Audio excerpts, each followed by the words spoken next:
दोस्तों, global level पर politics कभी कभी इतना अजीब मोड़ ले लेती है जिसे समझना काफी मुश्किल बन जाता है, क्योंकि यूक्रेन युद्ध को शुरू हुए 1 साल से भी ज्यादा का समय बीत चुका है, जिस पर कई विशेषज्ञ आज भी कमेंट करते हैं कि अगर नेटो और अमेरिका सच में चाहते तो इस युद्ध को होने से काफी पहले ही रोक सकते थे। लेकिन पहले तो इन सभी देशों ने यूक्रेन को खूब समर्थन दिया और बाद में जब रूसी सेना यूक्रेन के दरवाजे पर पहुंची तब पश्चिमी देशों ने यूक्रेन को समर्थन के नाम पर नेटो की मेंबरशिप के बजाय सिर्फ हथियारों की सप्लाई शुरू कर दी ताकि यूक्रेन इनके हिस्से की लड़ाई लड़ सके। लेकिन दोस्तों, इतना काफी नहीं था कि अब अचानक से इंटरनेशनल क्रिमिनल कोर्ट यानी आईसीसी ने एक ऐसा फैसला सुना दिया जिसकी चर्चा आज पूरी दुनिया में हो रही है। और कई जानकारों का तो ये साफ कहना है कि अपने इस फैसले से इंटरनेशनल क्रिमिनल कोर्ट ने कोई तीर नहीं मारा, बल्कि हालात को और भी ज्यादा अस्थिर करने वाला कदम उठाया है। दरअसल दोस्तों, अब ये बात कंफर्म हो चुकी है कि आईसीसी ने रूसी राष्ट्रपति व्लादिमीर पुतिन के खिलाफ एक अरेस्ट वारंट जारी कर दिया है,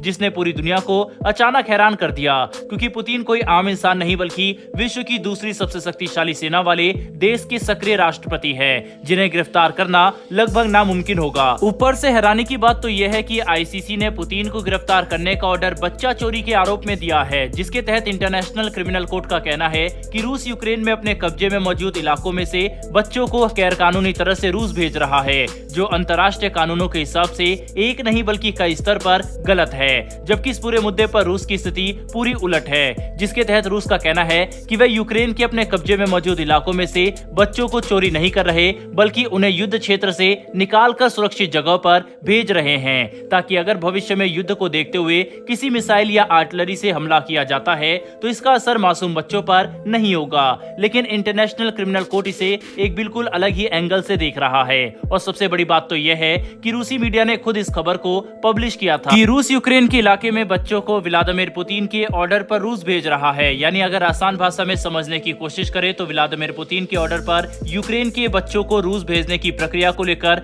इंटरनेशनल क्रिमिनल कोर्ट ने पुतिन को गिरफ्तार करने का ऑर्डर दे दिया है। लेकिन अब सवाल ये उठता है कि इससे आखिर प्रभाव क्या पड़ेगा, क्योंकि इस बात में कोई भी शक नहीं है कि इंटरनेशनल क्रिमिनल कोर्ट तो क्या किसी भी देश के अधिकारी राष्ट्रपति पुतिन को गिरफ्तार नहीं कर सकते। तो आखिर इस ऑर्डर से पुतिन पर क्या प्रभाव पड़ेगा? तो दोस्तों, आईसीसी के इस ऑर्डर का प्रभाव जमीनी स्तर पर तो कुछ खास नहीं होने वाला, क्योंकि किसी भी देश के अधिकारी रूसी राष्ट्रपति व्लादिमीर पुतिन को गिरफ्तार करने का जोखिम नहीं उठाना चाहेंगे। ऊपर से हैरानी की बात तो यह है कि जितने भी देश फिलहाल आईसीसी के मेंबर हैं, उनमें से ज्यादातर देशों में पुतिन को वैसे भी किसी भी तरह की कोई भी विजिट नहीं करनी है, जबकि भारत, जो रूस का एक मित्र देश होने के साथ साथ आईसीसी का मेंबर नहीं है, उसका दौरा करने पुतिन एक ही साल में 2 बार भारत आएंगे, जिसमें राष्ट्रपति पुतिन का पहला दौरा आज से मात्र 2 महीने बाद मई में होगा, जब पुतिन भारत दौरा आयोजित की जाने वाली एससीओ समिट में हिस्सा लेने के लिए भारत आएंगे। जबकि उनका दूसरा दौरा सितंबर में होगा, जब पुतिन G20 के मेन इवेंट को अटेंड करने के लिए भारत आएंगे,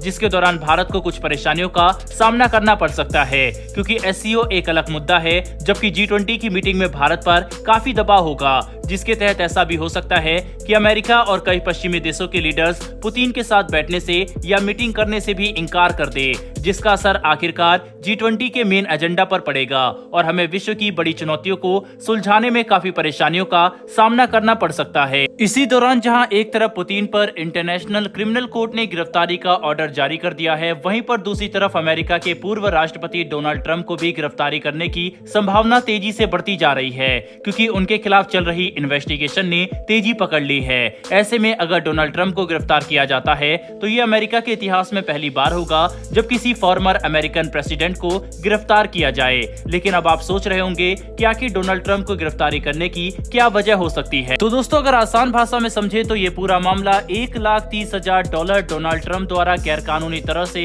एक महिला को 2016 इलेक्शन के पहले ट्रांसफर करने से जुड़ा हुआ है, जिसके तहत कथित तौर पर डोनाल्ड ट्रंप ने ये अमाउंट स्टॉर्मी डेनियल्स नाम की एक महिला को इसलिए ट्रांसफर किया था ताकि वह इलेक्शन से ठीक पहले डोनाल्ड ट्रंप के साथ अपने अफेयर का खुलासा न कर दे, जो कई सालों पहले हुआ था। हालांकि डोनाल्ड ट्रंप का कहना है कि उनका इस महिला के साथ कोई भी संबंध नहीं है और स्टॉर्मी डेनियल्स के साथ उनका कोई अफेयर भी नहीं था, जिस पर आगे बात करते हुए डोनाल्ड ट्रंप ने अपने अफेयर की खबरों को राजनीतिक प्रोपेगेंडा बताया था, जो इलेक्शन के ठीक पहले उनकी छवि को खराब करने के लिए किया जा रहा था। खैर, अगर कुल मिलाकर समझने की कोशिश करें तो यूक्रेन युद्ध के बाद वैश्विक समीकरण पूरी तरह से बदल चुके हैं। वहीं जिस तरह से व्लादिमीर पुतिन और डोनाल्ड ट्रंप जैसे लीडर्स के खिलाफ एक के बाद एक नए फ्रंट खुलते जा रहे हैं, ये भविष्य में हालात को संभालना और भी ज्यादा मुश्किल कर देंगे, जिसकी वजह से दुनिया क्लाइमेट चेंज, फूड सिक्योरिटी और एनर्जी सिक्योरिटी जैसे असली मुद्दों पर से भटक सकती है। बहरहाल दोस्तों, दोनों बड़े लीडर्स की गिरफ्तारी की संभावना पर आपकी क्या राय है, कमेंट बॉक्स में लिखकर जरूर बताइएगा। साथ ही हमारी आने वाली डेली वर्ल्ड अफेयर से जुड़ी ऐसी वीडियो के लिए चैनल को सब्सक्राइब कर बेल नोटिफिकेशन अवश्य दबा लें।